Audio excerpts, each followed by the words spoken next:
podívej se. Ahoj Matildo. Aha, Matilda tady není. Je tady. Ukáž. Ahoj Matildo. Ahoj Tyli. Ty blázne. Ahoj, Davida. Čau. Škoda, že tady nejseš, Tyli.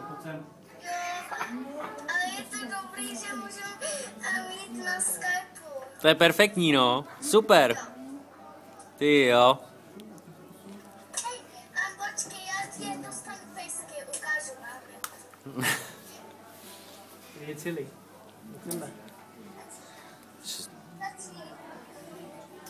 On je v Anglii. Anglii. Je Anglie. To je moje rodiče. Že tam máte Mám dva to. psy. No, to je moje rodiče. A tam, vy máte tam kolik? Já svoje dítě prostě A nepoznám. jak se to povezeš domů? Chcete to vidět? Ale jak se to povezeš domů?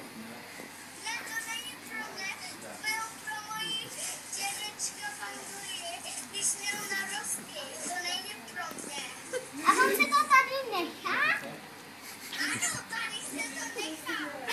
Samozřejmě, protože babička děda zpátky snaha. Ale teď letíte letadlem, tak je něco. Nikomu to neříkejte, ale můžete se z toho říkat soudem.